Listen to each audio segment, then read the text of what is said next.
네, 우리 주위분들 한번 인사하겠습니다. 사랑합니다. 축복합니다. 저를 한번 인사하겠습니다. 사랑합니다. 축복합니다. 네, 우리 한 번 더 이렇게 인사하겠습니다. 하나님이 당신을 향한 좋은 계획이 있습니다. 다시 한번 인사하도록 하겠습니다. 아멘. 네, 오늘 말씀 같이 읽도록 하겠습니다. 내가 무엇을 가지고 요 앞에 나아가며 높으신 하나님께 경배할까? 내가 번제물로 1년 된 송아지를 가지고 그 앞에 나아갈까? 여호와께서 천천의 순양이나 만만의 강물 같은 기름을 기뻐하실까?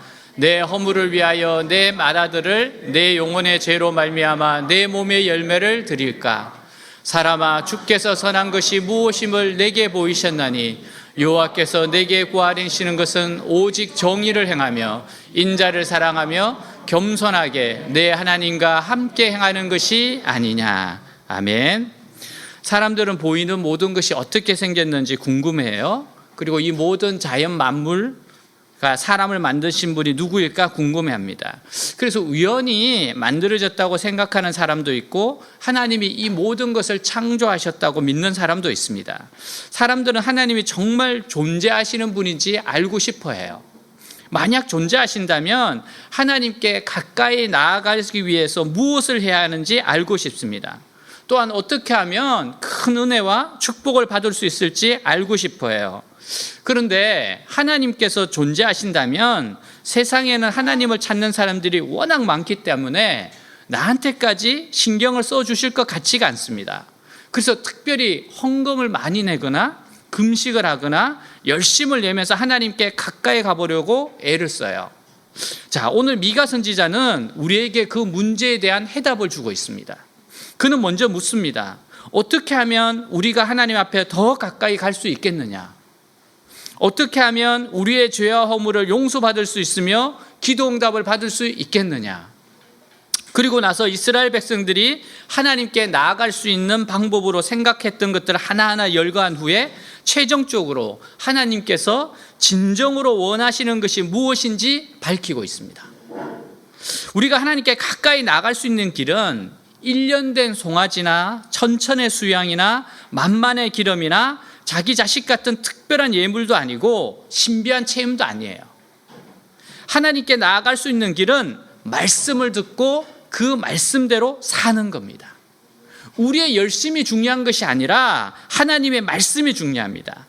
하나님께서 말씀하시면 아무리 내 속에 의심이 생기고 남들이 엉뚱한 소리를 하더라도 그 말씀대로 사는 것이 하나님을 기쁘시게 하는 길입니다. 그에게 나아가는 길이라고 미가 선지자가 말하고 있어요. 이스라엘 백성들은 하나님이 너무 조용히 계신다고 생각했어요. 하나님은 그들의 삶 속에서 적극적으로 활동하시는 역동적인 분이 아니라 조용히 침묵을 지키고 계시는 분이라고 생각합니다. 그래서 그들은 하나님을 움직이려면 무엇인가 특별한 일을 해야 한다고 생각했어요. 자, 6절 상을 같이 한번 읽도록 하겠습니다. 내가 주님 앞에 나아갈 때 높으신 하나님께 예배 드릴 때 무엇을 가지고 가야 합니까? 번제물로 바칠 1년 된 송아지를 가지고 가면 됩니까?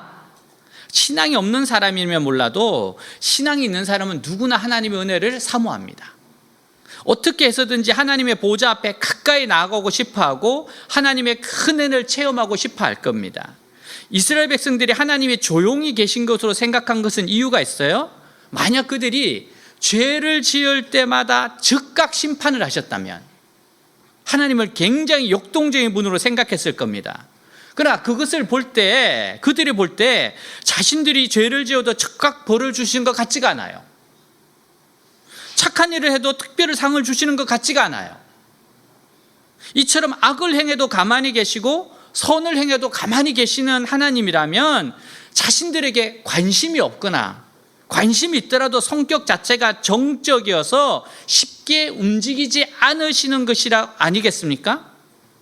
그래서 그들은 하나님께 응답을 받거나 은혜를 체험하려면 무언가 특별한 것을 가지고 나아가야 한다고 생각했어요. 이것은 이스라엘 백성만의 생각이 아니에요. 오늘 사람들도 거의 대부분 하나님에 대해서 이처럼 정적인 사고방식을 가지고 있어요. 그러나 하나님은 멀리 계신 분도 아니고 우리에게 무관심한 분도 아니고 성격이 과묵하신 분도 아니에요. 오히려 하나님은 이 세상에 일어나는 모든 일을 알고 계시고 우리의 생각이나 행동에 깊은 관심을 갖고 계신 분입니다. 단지 자신을 표현하는 방식과 일하시는 방식이 우리와 다르기 때문에 조용히 계시는 것처럼 보이는 겁니다. 그렇다면 하나님은 자신을 어떻게 표현할까요? 여러분, 바로 성경을 통해서 표현하세요. 성경 말고 다른 데서 하나님의 음성을 들으려고 하니까 듣지 못하는 겁니다. 텔레비전 주파수가 맞지 않으면 뉴스가 나오지 않는 것이나 마찬가지예요. 주파수가 맞아야 돼요.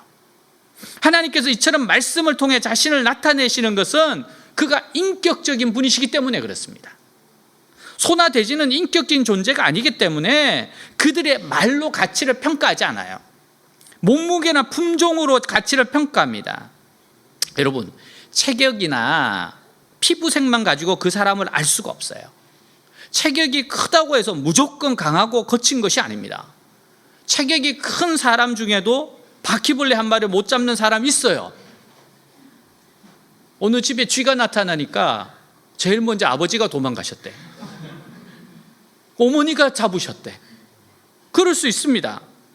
여러분, 사람을 알아보려면 일단 이야기를 나누어 봐야 됩니다. 그러면 처음에 그 사람이 가졌던 선입견과 큰 차이가 있는 것을 알게 돼요. 생긴 거는 굉장히 둔하게 생겼는데 아주 섬세한 사람이 있는가 하면 생기기는 섬세하게 생겼는데 말귀를 전혀 못 알아듣는 사람도 있어요. 이처럼 이야기를 나누어 보기 전에 그 사람에 대해서 제대로 평가할 수가 없습니다. 여러분, 하나님도 마찬가지세요. 하나님이 가만히 계시기만 하는 분이라면 아무리 연구해봐야 제대로 알 수가 없습니다. 하나님 자신이 입을 떼시지 않는 한 우리는 그분의 뜻에 대해 아무것도 알 수가 없어요. 근데 하나님은 무엇을 통해서 말씀하십니까? 성경을 통해서 말씀하세요. 그런데 성경도 읽지 않고 설교도 듣지 않으니까 하나님이 침묵하시는 분처럼 보이고 나에게 무관심한 분처럼 보이는 겁니다. 하나님께서 이미 성경에 우리가 알아야 할 모든 것을 다 기록해 두셨어요. 우리는 하나님께 왜 아무 말씀도 하지 않으십니까? 이렇게 항의합니다. 하지만 하나님께서는 나는 할 말을 이미 다 했다. 이게 하나님 말씀이에요. 내가 다 했다. 그뿐 아니라 하나님께서는 직접 나서서 일하시는 것이 아니라 자신을 믿고 의지하자는 자들을 통해서 나타내십니다. 일하세요. 여러분, 그 사람의 믿음이 크면 아주 역동적으로 일하십니다. 믿음이 적으면 조금만 일하십니다. 그리고 믿음을 가진 사람이 침묵을 지키면서 가만히 지켜보기만 하십니다. 믿음을 가진 사람이 아무도 없으면 주님도 침묵하세요. 그런데 우리는 자기에게 믿음이 없는 것은 생각하지도 않고 왜 답답하게 가만히 계십니까?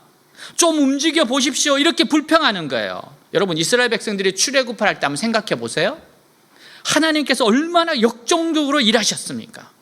하나님께서 모세 한 사람을 통해서 도저히 상상할 수도 없는 엄청난 능력을 행하셨어요. 그러나 미가 선지자 때에는 믿음을 가진 사람이 아무도 없었습니다. 하나님이 일하고 싶으셔도 일할 통로가 없었고 수단이 없었어요. 그래서 조용히 계셨던 겁니다. 여러분, 하나님 조용한 분이 아닙니다. 침묵하신 분도 아닙니다.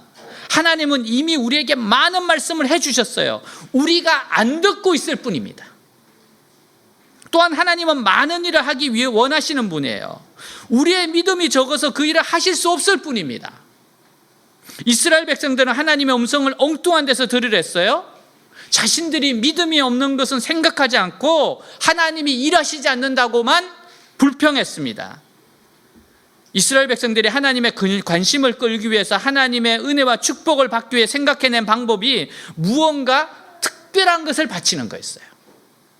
자, 6장 6절 하부터 7절까지 한번 같이 읽겠습니다. 내가 주님 앞에 나아갈 때 높으신 하나님께 예배 드릴 때 무엇을 가지고 가야 합니까? 번제물로 바칠 1년 된 송아지를 가지고 가면 됩니까?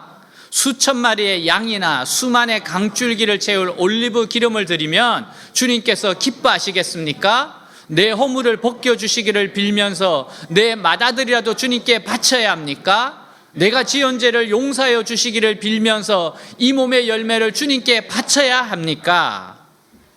미가 선지자는 이스라엘 백성들이 지금 무슨 생각을 하고 있는지 알고 있었어요. 그들은 하나님의 관심을 끌기 위해서는 무언가 특별한 예물을 드려야 한다고 생각했습니다. 미가는 그 예물을 하나씩 열거하되 그 강도를 점점 높이고 있어요. 여러분, 그 당시 최고의 예물은 1년 된 숫송아지입니다. 누군가 성전에 1년 된 숫송아지를 바쳤다고 하면 사람들이 와 감탄하면서 대단한 정성을 바쳤다고 생각했습니다. 그렇다면 하나님께서는 천천의 수양이나 만만의 강줄기 같은 기름은 기뻐하시겠냐는 것입니다. 여러분, 송아지 한 마리 문제가 아니고 수양 100만 마리를 바치면 기뻐하시겠느냐, 1억 마리 짐승의 기름을 바치면 만족하시겠느냐는 겁니다. 이거는 한 개인이 바칠 수 있는 양이 아니에요. 수많은 사람들이 구름같이 모여서 바쳐야 합니다. 근데 여기서 상상할 수 없는 엄청나게 큰 것으로 나아가요. 송아지의 제물로도 안 되고 100만 마리의 수양으로 안 된다면 자기 아들을 제물로 바치면 어떻겠냐는 겁니다. 제가 찬양하는데 구약시대 제가 이때 살았다면 아들들 얼마나 겁났을까. 내가 너를 바쳐야 되겠다. 내가 허물이 좀 있어. 자꾸 아들하고 눈을 마주치면 아들도 눈을 피할 것 같아요. 여러분, 어떻게 자기 아들을 죽여서 하나님께 바칠 수 있습니까? 그러나 이방인들은 자기 아들을 죽여서 바치는 것이야말로 최고의 예물이라는 사고방식을 가지고 있었어요. 그렇게 아들을 바치는 사람들을 크게 칭송했습니다. 하나님께서는 자기 아들을 죽여 제물로 바치는 일을 금하셨어요. 여러분, 미가 선지자는 그렇게 한들 하나님께서 우리의 허물을 용서하시며 죄를 사해 주시겠느냐 반문하세요. 하나님이 원하시는 것은 무언가를 많이 바치거나 특별한 열심을 내는 것이 아닙니다. 하나님이 원하시는 것은 말씀을 듣는 거예요. 말씀을 듣는 거예요. 주님의 말씀을 듣는 거. 간절한 마음으로, 은혜를 사모하는 마음으로 말씀을 듣는 겁니다. 여러분, 하나님의 말씀을 들으면 믿음이 생겨요. 하나님을 신뢰하게 됩니다. 하나님을 신뢰하면 삶의 변화가 나타나요. 다른 삶을 살게 됩니다. 하나님을 닮은 사람이 되어갑니다. 이것이 가장 중요해요. 그래서 하나님은 말씀을 듣는 것을 좋아하십니다. 그럼 우리의 믿음은 어떻게 나타납니까? 내 생각을 믿지 않는 데서 나타나요. 내 생각은 유치하고 내가 아는 것은 부분적이라는 사실을 인정하고 오직 하나님 말씀만 믿는 데서 나타납니다. 주위 사람들이 아무리 뭐라고 해도 흔들리지 않고 말씀만 붙드는 데서 나타나요. 다른 데 한눈 팔지 않고 말씀에서 깨달은 하나님을 의식하며 사는 것으로 나타납니다. 많은 사람이 간다고 해서 옳은 길이라고 할 수는 없어요. 2013년 4월 28일 영국의 한 도시에서 마라톤 대회가 열렸어요. 5천 명이 넘는 선수들이 참여했는데 1등을 제외한 5천여 명의 사람들이 모두 실격 처리됐습니다. 내용은 이래요. 1위로 달리던 선수가 굉장히 빨리 달리는 바람에 뒤따르던 2, 3위 선수들이 시야에서 벗어났습니다. 근데 앞에 간 사람이 안 보이니까 2위, 3위 선수들이 그만 중간에 코스를 잘못 택한 거예요. 그것은 그리고 나서 그 뒤를 따르던 5천여 명이 정상 코스를 다 이탈하게 됩니다. 결과적으로 그들은 정규 코스보다 약 264m 정도를 덜 달려 완주를 하게 돼요. 이 때문에 완주를 했음에도 불구하고 1등을 제외한 5천 명 모두가 실격 처리당합니다. 여러분, 많은 사람이 가는 길이 아니라 말씀을 따라가야 돼요. 많은 사람이 가는 길이 아니에요. 우리는 철저하게 하나님의 말씀을 따라가는 존재들입니다. 예수님께서 나의 죄 때문에 십자가에 죽으시고 부활하심을 믿으면 하나님의 자녀가 돼요. 그리고 성령님이 찾아오십니다. 성령님이 우리 안에 거주하세요. 예수 그리스도의 십자가로 인하여 죄에서 자유하는 존재가 되었다면 주님을 주인으로 모시는 것은 당연한 겁니다. 이런 사실을 잊고 죄를 짓는 고린도 교인들을 향해서 바울이 소리칩니다. 고린도전서 6장 19절 20절 같이 읽겠습니다. 너희 몸은 너희가 하나님께로부터 받은 바 너희 가운데 계신 성령의 전인 줄을 알지 못하느냐? 너희는 너희 자신의 것이 아니라 값으로 산 것이 되었으니 그런즉 너희 몸으로 하나님께 영광을 돌리라. 마태복음 5장 16절 같이 읽겠습니다. 이같이 너희 빛이 사람 앞에 비치게 하여 그들로 너희 착한 행실을 보고 하늘에 계신 너희 아버지께 영광을 돌리게 하라. 로마서 12장 1절 2절 말씀이에요. 그러므로 형제들아, 내가 하나님의 모든 자비하심으로 너희를 권하노니 너희 몸을 하나님이 기뻐하시는 거룩한 산제물로 드리라. 이는 너희가 드릴 영적 예배니라. 너희는 이 세대를 본받지 말고 오직 마음을 새롭게 함으로 변화를 받아 하나님의 선하시고 기뻐하시고 온전하신 뜻이 무엇인지 분별하도록 하라. 아멘. 여러분, 그런 말씀을 통해 알게 된 하나님을 믿음에 살 때 나타나는 결과가 뭐예요? 8절입니다. 우리 8절 같이 읽겠습니다. 사람아, 주께서 선한 것이 무엇임을 내게 보이셨나니 여호와께서 내게 구하시는 것은 오직 정의를 행하며 인자를 사랑하며 겸손하게 내 하나님과 함께 행하는 것이 아니냐. 아멘. 여기서 사람아라고 하는 것은 창조자로서 우리 모든 인간을 부르시는 말입니다. 하나님께서 그들에게 원하시는 게 뭡니까? 정의를 행하며 인자를 사랑하며 겸손히 하나님과 함께 행하는 거예요. 여러분, 정의와 인자는 하나님의 대표적인 성품입니다. 하나님은 사람을 외모에 따라 차별 대우하시지 않아요. 어떤 사람이든지 있는 모습 그대로 받아주십니다. 여러분, 쌍꺼풀 했다고 더 좋아하고 그러시지 않아요. 코가 높다고 해서 더 쳐주지도 않아요. 하나님께서는 자신의 부족함을 인정하고 도우심을 구하는 자에게 한없이 자비로우십니다. 그리고 자기 백성들도 그런 모습을 갖기를 원하세요. 다시 말해서 사람을 외모나 이해관계에 따라 대하지 말고 항상 진실하게 대하라는 거예요. 자기에게 도움을 구하는 자를 영원히 신실하게 대하라는 겁니다. 하나님께서 말씀을 통해 보여주신 모습을 그 백성들도 그대로 가지라는 겁니다. 미국 뉴욕의 합법정에서 한 노인이 빵을 훔친 죄로 재판을 받고 있어요. 노인은 배가 고파서 빵을 훔쳤다고 했습니다. 판사는 노인에게 $10의 벌금을 선고했어요. 근데 노인은 벌금을 낼 수 없어 감옥에 가야 했습니다. 재판이 끝난 후에 판사는 법복을 벗고 내려와서 노인을 끌어안고 눈물을 흘렸습니다. 그리고 법정 안에 방청객들에게 말해요. 법복을 벗는 순간 저도 평범한 뉴욕 시민입니다. 이 노인으로 하여금 빵을 훔치지 않으면 안 되게 만든 사람들은 바로 우리들입니다. 우리가 죄인입니다. 이 노인의 벌금은 제가 내겠습니다. 여러분들도 이 노인 방치한 책임으로 50센트씩 모아주십시오. 그날 노인은 $47.50를 받아 돌아가게 되었어요.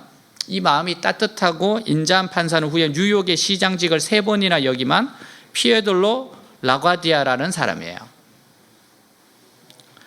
그의 이름을 따라 1939년에 문을 연 공항을 리과디아 공항으로 부르게 되었어요. 여러분, 노인을 정죄하는 것보다는 불쌍히 여기는 마음, 이게 인자입니다. 그가 왜 죄를 지을 수밖에 없었나를 살펴보는 게 인자입니다. 자신에게 엄격한 것이 정의입니다. 남에게는 한없는 사랑을 베푸는 것이 인자라고 할 때 그 최고의 모델은 예수님이세요. 예수님께서는 당신을 향해서는 엄격하셨습니다. 예수님 죄가 없는 분이세요. 그러므로 엄격할 필요가 없습니다. 그러나 예수님은 당신은 죄가 없지만 우리들의 죄를 대신 짊어지셨어요. 우리 대신 죄인이 되신 겁니다. 그리고 예수님은 그 죄를 적당히 넘기려 하지 않으셨습니다. 적당히 해결하려고 하지 않으시고 죄값을 치르셨어요. 십자가에서 형벌을 받으셨습니다. 이게 정의입니다. 십자가는 우리가 달려 죽어야 될 자리입니다. 근데 예수님은 우리에게 인자, 하나님의 사랑을 주시기 위해 당신에게는 무서운 정의를 적용하셔서 죽으신 겁니다. 여러분, 우리는 지금까지 어떻게 살았습니까? 우리는 예수님과 정반대로 살았어요. 남들에게는 엄격한 잣대를 들이대며 비판했습니다. 그러면서 자신에게는 굉장히 관대해요. 은혜를 받으면 성령이 사람이 되면 이게 변합니다. 스테반 집사님은 돌에 맞아 죽으면서도 돌을 던지는 사람들을 용서해달라고 기도했습니다. 주여, 이 죄를 그들에게 돌리지 마옵소서라고 했어요. 성령님은 우리에게 인자를 알게 해주십니다. 여기서 용서가 이루어지고 사랑이 열매를 맺습니다. 지금까지 죄를 반복하면서도 변화되지 못한 이유가 뭐예요? 우리 자신에게 엄격하지 않기 때문에 그래요. 괜찮아, 넌 죄를 좀 지어도 돼 라고 이렇게 속삭이기 때문이에요. 물론 우리는 완전하지 않습니다. 여러분, 죄를 범했으면 변명하거나 합리화하지 말고 회개하고 고쳐나가면 됩니다. 하나님 원하시는 게 정직한 거예요. 변명하지 말고 합리화시키지 마세요. 또 남들을 아직까지 용서하지 못한 이유가 뭡니까? 남들에게 인자를 베풀지 못하기 때문이에요. 그 녀석을 절대 용서하지 마라. 그 녀석도 좀 당해봐야 된다. 이럴 때 인자는 없습니다. 그러나 우리는 주님의 마음을 살펴야 합니다. 나를 끊임없이 용서하시고 용납하시는 주님의 마음을 살피고 행동해야 돼요. 주님이 나를 어떻게 대하시는가? 하나님께서는 우리가 서로 사랑의 눈으로 바라보면서 살기 원하세요.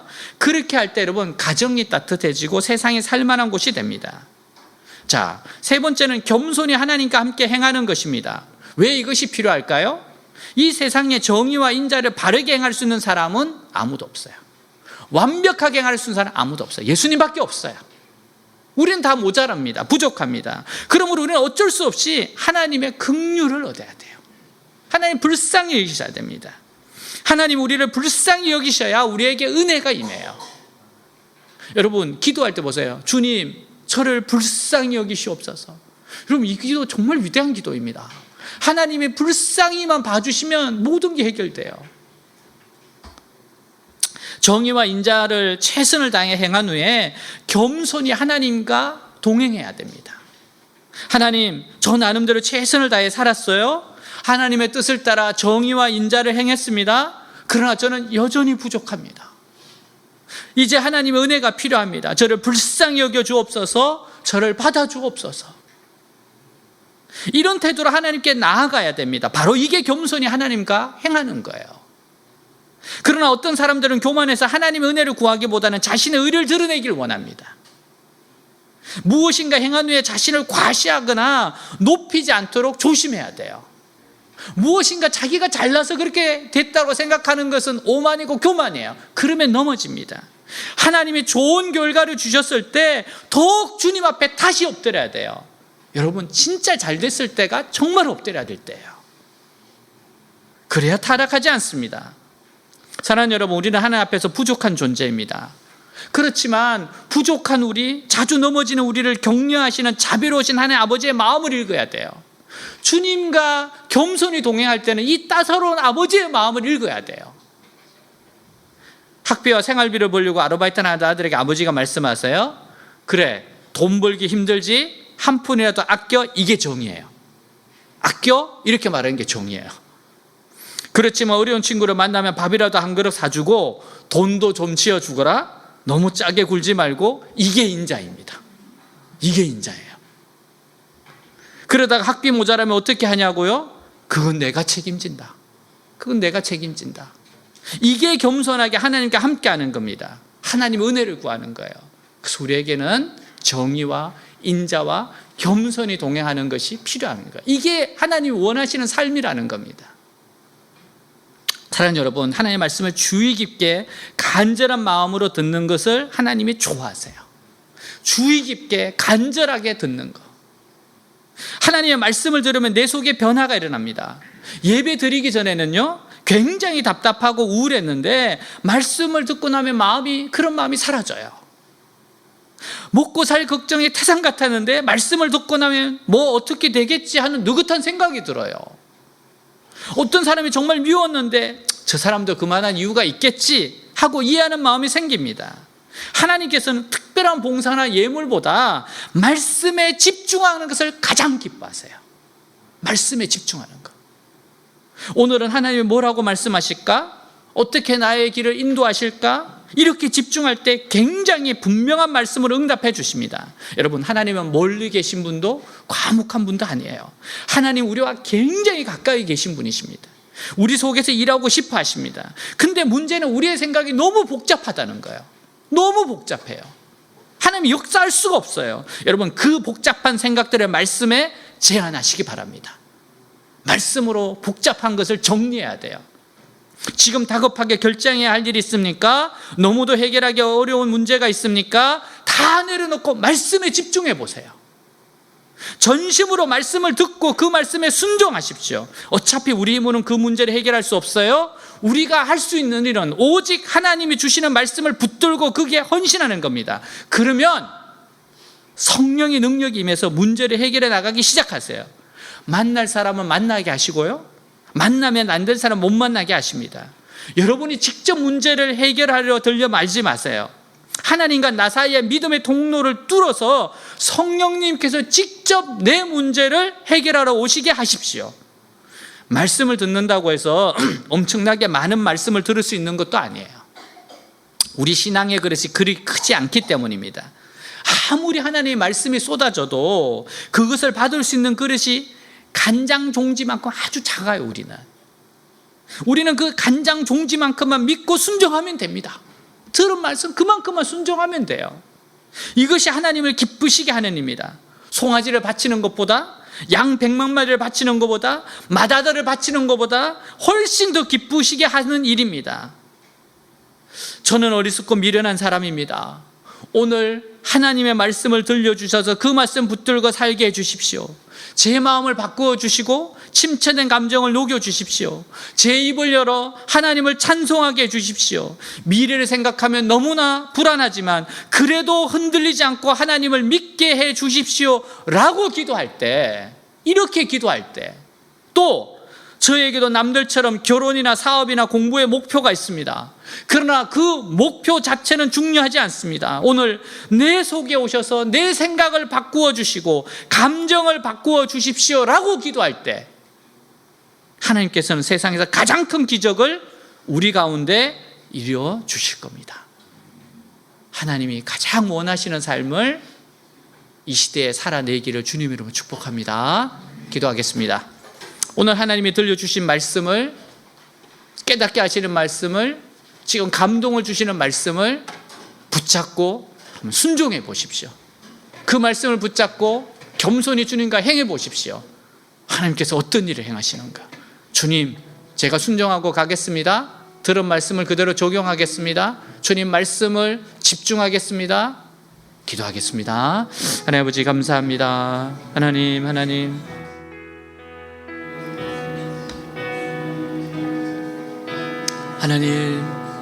하나님이 기뻐하는 삶, 정의와 인자와 겸손히 동행하는 삶. 하나님, 저도 주님의 말씀을 따라서 정의와 인자와 겸손히 동행하면서 주님을 따라갑니다. 주님, 저에게 정의가, 인자가, 겸손히 동행하는 것이 없고 두려워합니다. 하나님, 지금 그 말씀에 집중합니다. 하나님, 나에게 원하시는 것, 그 말씀을 듣고 순종하는 것, 그 말씀에 하나님 앞에서 엎드리는 것, 그 말씀을 듣고 적용하는 것, 하나님의 인도하심을 기뻐함으로 나아가는 것. 하나님, 제가 무엇을 하나님을 기쁘시게 하겠습니까?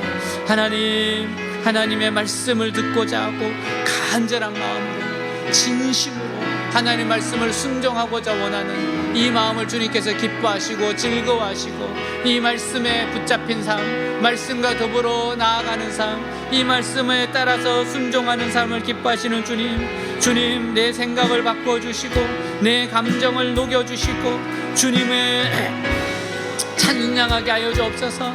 그럼에도 불구하고 주님을 찬양하고 주님을 경외하고 경배하고 하나님의 선하심을 믿고 나아가게 하옵소서. 하나님, 저에게 많은 목표가 있습니다. 그러나 오늘 내 생각을 바꾸어 주시고 감정을 바꾸어 주시옵소서. 하나님의 그 기적 같은 은혜가 오늘 사랑하는 백성들 앞에 이루어지게 하옵소서. 우리의 마음을 새롭게 하십니다. 주님을 더욱더 신뢰하게 하십니다. 의지하게 하십니다. 오 주님, 감사합니다. 주님,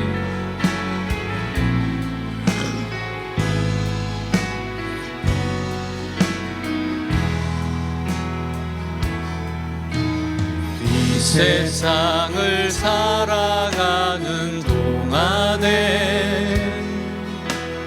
나의 힘을 의지할 수 없으니 기도하고 낙심하지 말 것을 주께서 참 소망이 되심이라. 주의 길을 걸어가는 동안에